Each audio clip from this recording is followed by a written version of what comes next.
L'affaire Carteron éclate le jeudi 25 juillet 1946, au lieu-dit Les Ajoncs-Barras, commune de Beaumier dans l'Indre, lorsque Jeanne Jugan, voisine des victimes, découvre le crime.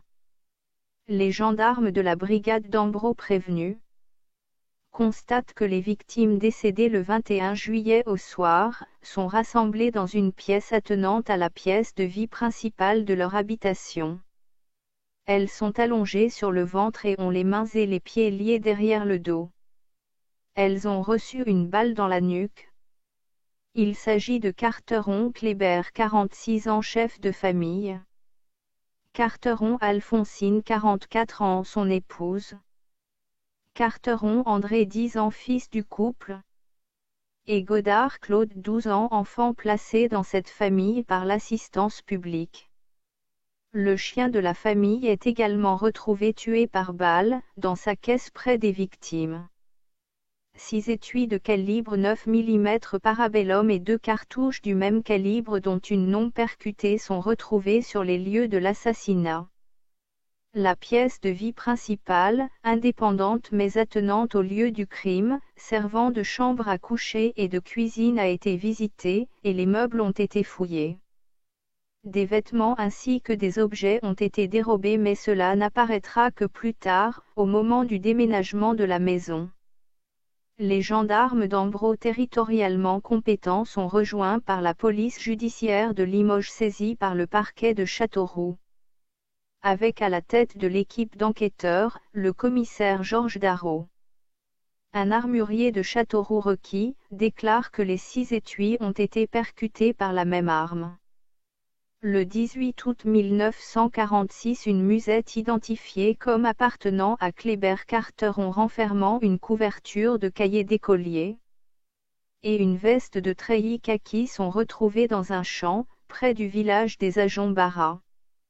11 jours plus tard, soit le 29 août 1946, un abri, fait de branchages, est découvert en lisière sud-ouest de la forêt de Beaumier, à 1000 mètres environ, en ligne directe de la maison des victimes. Une casquette américaine est également trouvée dans une haie à proximité, mais le propriétaire ne sera jamais identifié. L'enquête est reprise la même année par l'inspecteur René Roland de la police judiciaire d'Orléans. Au cours des perquisitions effectuées par l'inspecteur Roland et les gendarmes de la compagnie d'Issoudun, des cartouches de calibre 9 mm et plusieurs armes sont saisies, dont notamment un pistolet mitrailleur Sten de calibre 9 mm Parabellum. Chose importante, le professeur Edmond Locard, spécialiste des armes et père de la police scientifique en France, écrit alors, dans son expertise des étuis retrouvés sur les lieux du crime. Premièrement, les munitions examinées ont été tirées par une mitraillette Sten modèle anglais.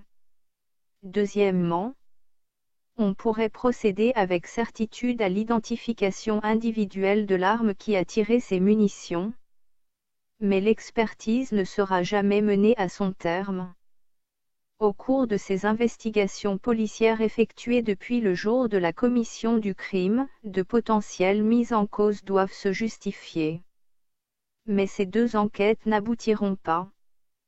2 non-lieux seront rendus, l'un en 1948, l'autre en 1957, par les juges d'instruction saisis pour cette affaire.